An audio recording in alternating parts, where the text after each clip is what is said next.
Everybody. I know it's been a little bit. I had a friend forward me a rather strange text from RFK Jr.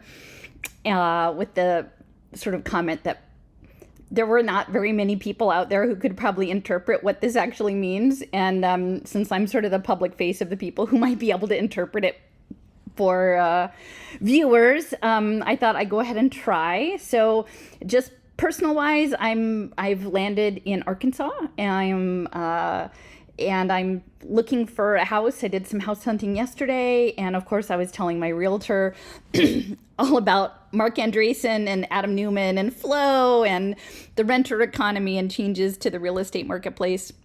I sent her a bunch of links. So we'll see how that pans out. Ironically, in this place that I'm staying, it's sort of an efficiency apartment over a garage. You can see behind me. So this whole little apartment is very nicely done. It's very sort of craftsman style, which is totally what I love, just simple wood and everything. But behind me, there's an arcade game front called Dream Arcade. So I don't know, in Jungian analysis, what that means, that I show up into my temporary stay and there's a Dream Arcade. I've not played it. I haven't even seen if it turns on or not, but maybe it's listening to me. Who knows? But very relevant to sort of the gaming conversation.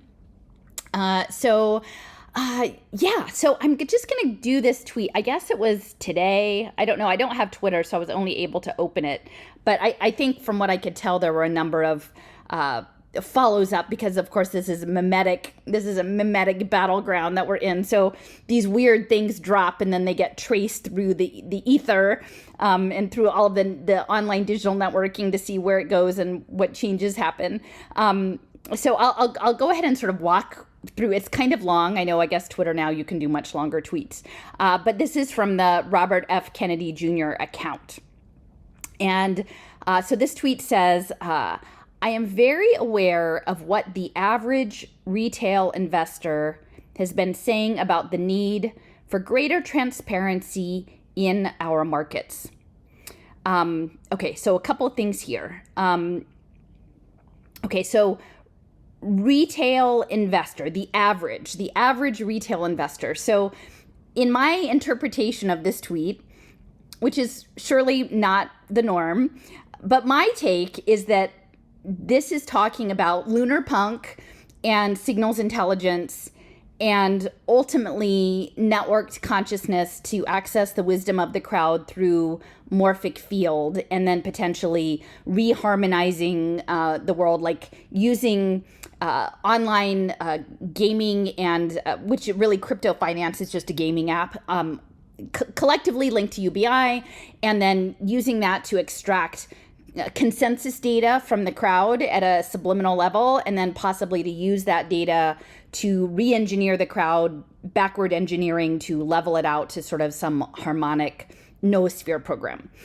So this is why I keep saying you actually have to understand the game, because how you understand the game is going to very much influence what your take is, right? And so most people will read this and they're like, yeah, Wall Street, those wolves, they're doing all of these bad things. And of course they are, because this whole thing is problem, reaction, solution. But ultimately what I've realized in all of my research around impact finance and Web3 technologies and tokenization is that the aim is not maximizing money per se. It's extracting data for signals intelligence that then can be used computationally, and then used for through sort of sensors and actuators to then have sort of a feedback loop with the populace. And so it's that level of control of a complex dynamic system.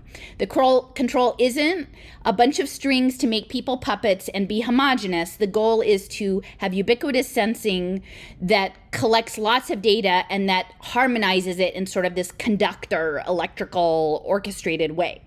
And so that is my understanding. And if you understand that, you're going to have a very different take than like the normal person, which RFK Jr. is sort of pandering to in this mimetic engagement, shall we say.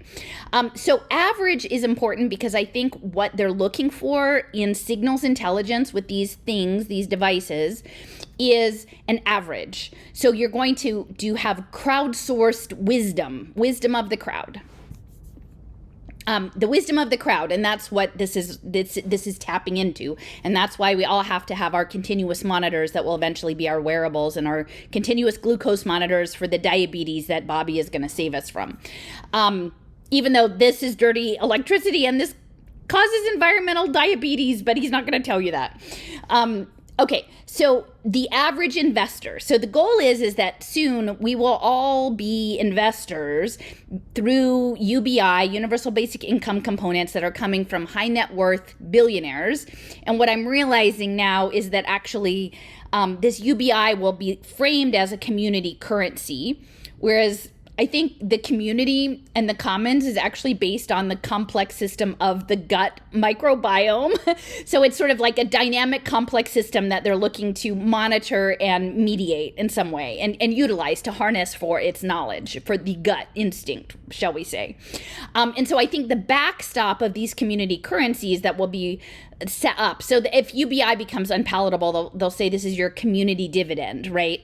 And that giving pledge that came out of Gates and Warren Buffett in like 2016, and all of these tech billionaires that are donating to the giving pledge, I think the giving pledge is going to be used to backstop these community currencies, which will give you the digital wallet that you can then play the game of financial technology investing. And maybe some of it will be for you, and then some of it will be for the climate, right? The UN SDGs, and this will all be linked to the UN and tokenization. Now, I will say part of the mapping I've been doing recently is around weirdly the Kennedy campaign and their supposed fascination with permaculture now, which is going to be soil permaculture tokens for decarbonization of soil, and that Bobby is going to be presenting like maybe this week, or if not this week, next week in Austin for Consensus 2024. Now, Consensus 2024 is not unlike ETH Denver or whatever, so that it is Web3, but it's not just crypto like the Bitcoin. This is not pretending to be money. This is all of these networked solutions, right? Climate solutions and sustainability solutions and entrepreneurial finance solutions. And so he's going to be one of the major featured speakers at this Consensus 2024 gathering, which has been like happening for the past 10 years. So it's a very major conference in Austin, which links again to all of the biohacking community and the supplement sales people that they're going to get you healthy, and they're going to give you an app for your wellness, and then there'll be some behavioral credits for performing healthy behaviors, and then you can gamble with those with your crypto play to earn games, and maybe earn some money for you, and then maybe earn some money for the environment and that sort of thing. So that's what's coming, and it's very important to know that Nicole Shanahan would know all about this stuff. Like, I don't really think Kennedy is that bright, but at least Shanahan technically has her degree from Stanford and has done her fellowship stuff. So I think she definitely knows what's going on. So, okay, so we've got retail investors, the average retail investor. So again, knowing that in the future, even though there's a lot of income inequality, the solution that's going to be rolled out is that everybody gets some sort of community dividend, but there's performance indicators attached, behavioral indicators attached, and that you're supposed to be using this money and having it be moved around, which is part of the whole community currency narrative, is this velocity of money. Is it... it's not demirage. Demirage, maybe? It's not the demiurge, but demirage, something like that. Like, the money is supposed to be in circulation moving because the whole goal is the signal, right? So they need lots of people to be quote unquote investing, which means playing their app-based finance games. And that'll be UBI rebranded as a community currency. Okay, so we need stronger regulation, oversight, and tougher penalties on manipulating the market and criminal behavior. Again, not to say that these people are on the up and up, because they're not, but they make the problem to give the solution. So it's this whole narrative of this ape retail rebellion against Wall Street, the big apes versus the democratic apes, the dumb apes versus the smart apes, and all of this stuff, which is, again, very evolutionary. What we're talking about is all of this token trading is part of the noosphere and is part of this human potential movement, right? And so this idea of apes is definitely channeling the neo-Darwinism kind of thing going on. So the oversight and the penalties and the manipulation are going to be all on blockchain. And of course, the idea supposedly is that, these bad guys are going to be regulated. Well, we're shifting into a new paradigm. The paradigm is that they want a lot of signals, and that's going to be framed as democratic participation within a libertarian context, within an entrepreneurial context. But it's all being done on the app, right? So you're not disconnected. This is the game board. You're on the game board with the device, whether it's smart contact lenses or your continuous glucose monitor or your smart shirt or your smart shoes or your phone, whatever, however it looks. And then eventually you won't even need a device because they're setting up. Stepher sent me a bunch of stuff on, Internet of Bodies, next gen stuff that they'll just read it from your thoughts. Or that's what they say. That's what they say that they plan to do. So yeah, they're going to regulate it because that's going to be blockchain, and they're going to make it transparent because they want the signal. And that's the whole goal. If you don't understand that that's the game, you'll think, oh, look, we're winning. It's the little guys versus the big guys. It's David versus Goliath. And Goliath set up the new game. And if they want us to all be David throwing little rocks at the giant when the game is something else entirely, and you like the game is behind you and you don't even know to look behind you because you've been told that this is your target, and so you just look at that target and you think you're winning. And then again, it's teaming. It's creating a swarm intelligence, a teaming mentality. Now, I think it's really interesting because I wasn't paying a ton of attention to the whole GameStop thing at the time. I did a podcast, I think, with the What's Left people and maybe Lynn about it a little bit, because I knew that it was about the apps. But when I looked again, I guess it was supposedly to save AMC movies, which is, again, so silly when you think about it. It's a spectacle. Like, they're literally telling you that this is an illusion, right? Like, this is all, and then literally, I guess that this tweet, there's like a movie poster. It's like a ridiculous movie poster here. I mean, if they can't tell you, be any more obvious about it, it's like, this isn't real. This is a joke. And everyone's paying attention to it as if it were real. But it's like real embedded in a joke. But you have to scrape off the layers to actually see what is real about it. So they're telling you that this is Maya, the grand illusion, because this is all supposedly a fight to save AMC. And when I just looked about the institutional investors of AMC, the top three were Vanguard, BlackRock, and Renaissance Technologies, which is Robert Mercer. So this is silly that this is somehow like a little guy's winning the game. This is just they're doing mind on people, and people are going along. Okay, so then it says to match action with words. Now that's interesting because action, I think, is sort of maybe a reference to all the fascist stuff that we've been talking about lately, like physical action, but then words is steganography. And so on my way down, I've been listening to this audiobook about Elizabeth Friedman, whose husband was William Friedman, and together they were the earliest cryptanalysts. So I think that this whole tweet is just a cryptanalyst puzzle, really. And in the course of the story, they're talking about Elizabeth and her developing her skills by studying puzzles over decades and decades, and that her mind was attuned to the puzzle, and that's why she could kind of make intuitive leaps. And I feel like myself and then the small group of people that I work with, we are sort of in this space of being finally attuned to the signal, right? Of looking at this tweet and realizing that it's a steganographic puzzle. It's an encryption. It's a game. So this whole tweet is a game. So he has action and words. So the words is the cipher, right? So meaning the fascia and the interdimensional communication with the words, which is the logos. And I think, again, the logos aspect of encoding and bibliometry, and if you haven't seen, I've done a couple blog posts because I didn't have my phone or my laptop, where I talk about like the last couple weeks and strange things that happened to me, like when we closed on our house and then I found a strange sticker art with Bitcoin and library cards next to Independence Hall. So if you like, this idea of the logos and the word and the coding is really important, and bibliometry. But then I think that Nicole Shanahan came out of this fellowship program at Stanford's Codex is important. So action and words.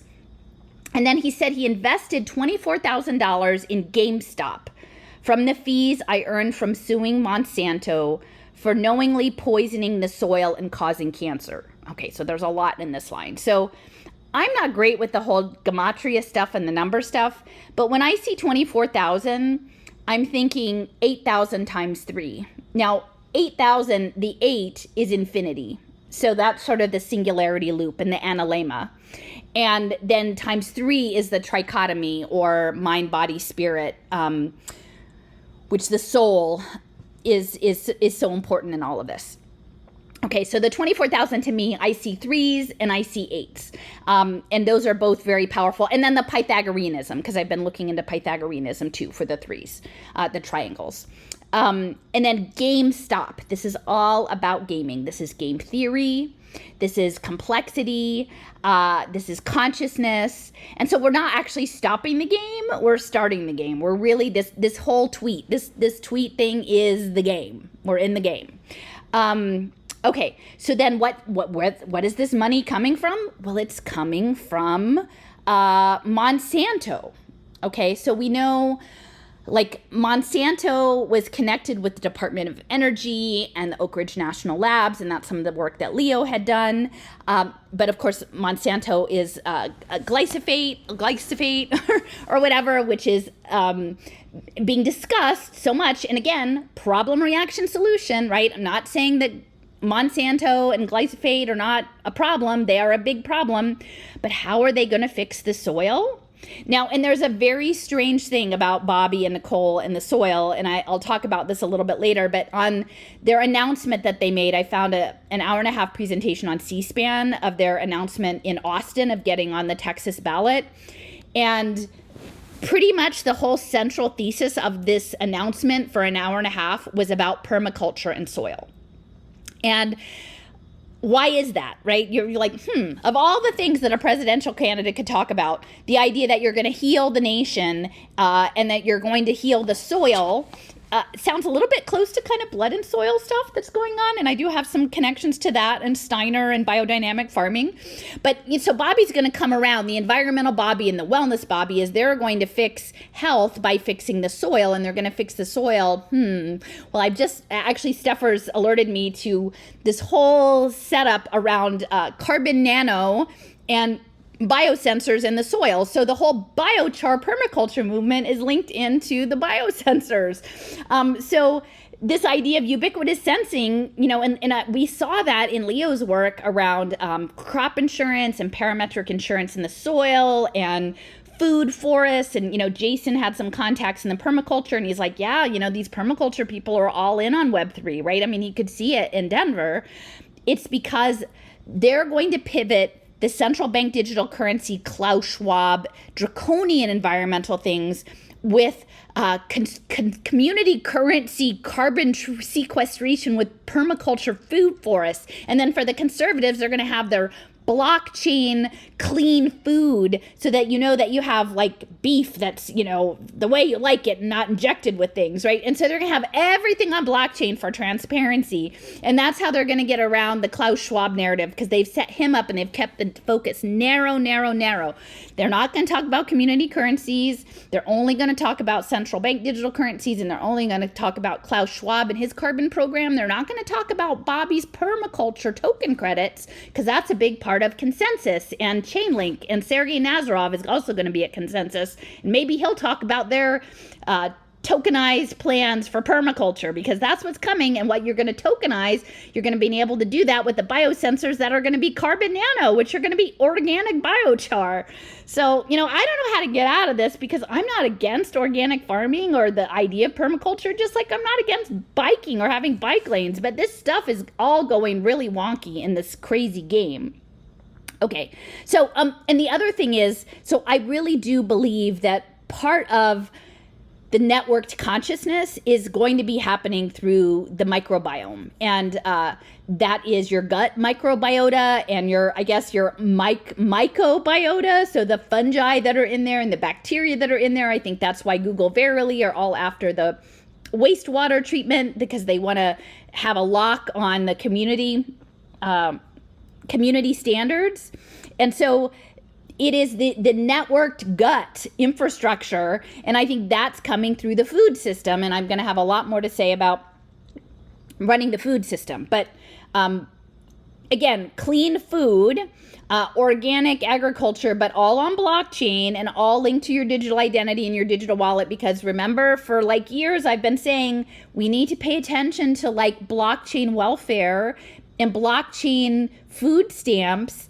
Not because I don't want people with low income to not have access to healthy food. It's I don't want them blockchained. I don't want them to have a digital wallet to be able to get like an extra bonus when they go to the farmer's market for their food, because they're going to do that in the name of health and wellness, which is what Bobby and that whole team of the biohacking community are about.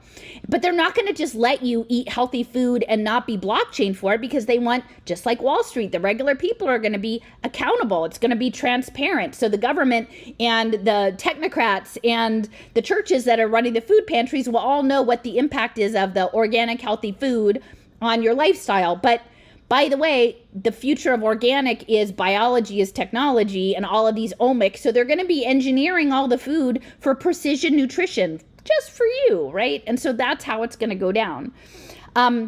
So I think there is something in this Austin announcement that Bobby made. He kept pitching this guy, Kempf, who's supposedly an Amish farmer who used to do pesticides, is now doing precision nutrition for plants, and saying that it was all like immunology for people, immune systems for plants and soil, and immune systems for people. It's all the same. We're just going to have precision everything. And then you've got Nicole and her ex, Sergey Brin, and the AI machine learning for your precision longevity and health. Like, it's all being folded in, right? Because they've set up the archetypes in the team so that you're going to have a really hard time going against your team and say, wait. I didn't sign up to have my president run the national wellness program on blockchain. No, I didn't sign up for that, did I? And they'll say, oh no, read the fine print. You actually did, right?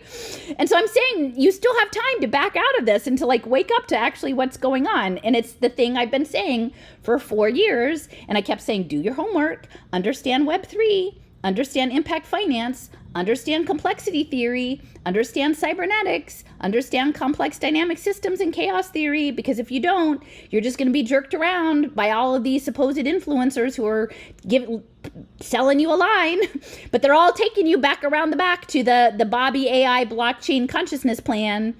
And that's the way it's turning out. Okay, so he's saying, so poisoning the soil. So they're going to use carbon nano biosensors and graphene to fix the soil, just like the wastewater treatment. They're going to use it for the soil. So all the stuff about the permanent chemicals, and was it PFAS or whatever that, and the glyphosate and all of that, that's all going to be cleaned up by the nano, which will put the biosensors in all the soil and all the organic produce that we eat. And then it's causing cancer. And again, I would say the thing about the cancer, we have to go back to Levin and look at Michael Levin and the Levin Labs at Tufts and his hypothesis that cancer is actually an electrical problem, and it's caused by cells not integrating into the common of the organism, the superorganism, but going rogue and doing their own thing, and that's an electrical programming problem. And so essentially what he's hat tipping here is this idea of poisoning the soil, which is setting up the carbon nano for the permaculture, which will be tokenized, and the cancer epidemic, which again, we're not really talking about what causes cancer. We don't know what causes cancer. I mean, I'm sure behind the scenes they know what causes cancer, but they're not making that public yet. And if it is electrical, that is all part of the morphic fields. Okay, so he said we need a free and fair market. Free market is signals intelligence.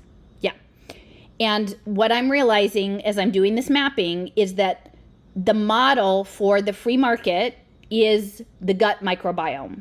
It is a stable, generally stable, complex dynamic system. And so they're studying the gut microbiome as a model for complex systems. And so it makes me just wonder if what we're talking about is the noosphere, or this global superorganism that we're a part of and that we're all sensors, won't you be my sensor, all Oliver Reiser's World Sensorium, in the superorganism, like where are we in the superorganism? Like how many layers are there to this onion? I don't know. Like, are we in an organ in a superorganism and we're supposed to be doing our economic transactions through these phones and our tokens and our betting to do this? So I think once we're networked with, again, this is a very clunky version of what they're going to come up with next. And I think the diabetes is about getting a continuous blood glucose monitor, which might be initially a wearable, but soon will just be an internal biosensor that will network our intelligence so that we will become a super intelligence, and that our gut instinct is accessing the collective unconscious, which is where all the Jung stuff comes in that I've been talking about, and that we will be playing games that on the back end will be doing biological computation as networked, I think, through our gut microbiome, bacterial, fungal, all the little beasties, and that will be managed through precision nutrition, which will be framed as food as medicine. And my sense is that this is essentially, these online gaming systems will be like ESP, like group ESP, that we will have intuitive epiphanies or knowings. We may not even be aware of them, but collectively the AI machine learning will harvest all of that data, run it computationally, and get some answer to some problem, right? And for the most part, people will be playing the game because they love, look, I mean, how many people are tweeting this? What are these hashtags? Apes not leaving, apes together strong, GME, AMC, I haven't actually looked up who the other people are that are connected on here. I guess you guys can look. Maybe it's going to be backwards. But yeah, so this is collective intelligence. Twitter is a collective intelligence system. It's the early prototype of it. And one of the things I was revisiting along the way is that so your community currencies are going to be on the phones, just like digital. I'm dealing with trying to figure out this digital finance stuff. I'm finding it really overwhelming, honestly. But digital finance is actually the free market of the superorganism for the signal intelligence collection. And early on during the lockdowns, I got, and it's one of those things like, I'm pretty sure this really happened. But now I'm looking back, I'm like, was that a dream? Did that really happen? Initially when I was talking about impact finance, people would reach out and contact me. And there was someone who made a connection to this guy, Richard Smith. Now, I didn't know who Richard Smith was. And when I looked him up, he was some PhD guy that was working on behavioral finance and having apps that would overcome human behavioral, like for investing. It was for investing, right? So it was to overcome like decision theory and to overcome your human nature, right? Because what they're after is the unconscious, right? They don't want you overthinking it. They just want you to react. And that's what the crypto gaming and a lot of these games are just, don't think about it, just react. And that's the ESP, that's the J.B. Ryan parapsychology piece. And so Richard Smith talked to me and I was trying to explain like these apps that you think you're helping people invest, they're going to be linked to kids on surveillance play tables and addicts on medical monitoring systems and the elderly in smart housing, and they're going to be packaged as asset-backed securities and people are going to short them and it's ethically immoral. And so then I never heard from him again. But later when I stumbled into the stuff about the Foundation for the Study of Cycles and Edward Dewey, there he was. He was the new board of directors. And at the time he was in Florida, outside of Tampa, I think. But ever since then, he's moved up to Virginia. And again, Virginia being one of the prototypes for Stewards of Change and the big health and human service data system. And yeah, so he was talking about cycles and that Edward Dewey, it wasn't just about making money for investors, but it was about world peace and it was about world health and it was about predicting the weather a year in advance. And it was about all of these things that Edward Dewey in the 1930s had wanted to use the cycles for. And one of the people on the Foundation for the Study of Cycles blog, I think his name is Ray Tomes, Tomes, has done all of this work around cycles and harmonics, and that Dewey was saying that cycles, everything that can be put on a time scale has a cycle, and some of the cycles are regular. I mean, they're all regular, but at different intervals, and that he was seeing that these cycles were almost like musical notes on a scale, and they could be played. Now, what Dewey said was that you can't actually stop the cycle, but you could amplify, you could magnify it, or you could tamp it down. You couldn't actually stop it. And so what I'm realizing is I think what's happening with the social physics linked to the biophysics through the biosensors in the food that we're going to be consuming, because they're going to put carbon nano in all the soil to clean it up, is that our biology will be linked to the social physics, and then it will be harmonized. And in fact, Haquan Lau, who spoke at East Denver a couple years ago for this harmony protocol, he was at the UCLA Brain Institute. Then he was at the Riken Institute in Japan, I'm pretty sure, working on consciousness and brain studies. And then he was doing play to earn gaming with Harmony Protocol. And this was all on blockchain. So I think, again, I've talked about Conductor, CONDCTRR, which was a crisis simulation program for, maybe more than just crisis simulation things, that this is conducting, both electrically conducting because of the morphic field, and electromagnetically conducting our biology and our consciousness in group behavior. The wisdom of the crowd, which is linked to Jeffrey Yass and Susquehanna International Group. He was all about the wisdom of the crowd and also decision theory, and then tapping into kids for kids' access to decision theory. And like I said, Robert Mercer was very connected to this stuff as well. And they were Renaissance Technologies was the third largest holder of AMC. So, and then he says, so this is Kennedy. So he said, I'm going to give this money, my Monsanto money about the soil, to support GME and the apes. We need a free and fair market. Okay, so that's the democracy tokens. Let us punish predatory short selling to the moon. So he says to the moon. And when I was looking up this apes program back in the day, there was a video that was on CNBC that had millions of views. So you can see if it's on CNBC, guys, it is not the revolution. Let me tell you, it is sanctioned, right? They want this thing out there. And it was all the David and Goliath story and the little guy over the big guy. But they specifically mentioned the moon several times. And so as I understand it, putting on my Elizabeth Friedman cryptanalyst hat, is that he's referencing Lunarpunk. So if you look up solarpunk is sort of techno utopia plans for blockchain and tokens, and the world is going to be wonderful and we're going to do all these great things. The Lunarpunk version is it's pro-technology, but it's covert. It's in the dark. It's saying we can't be all open about this stuff. It has to be secretive, and it has a lot more of the esoteric built into it. And so Lunarpunk has, again, it's in the dark. It's things happening that are encrypted, that are secret, that are only known to insiders.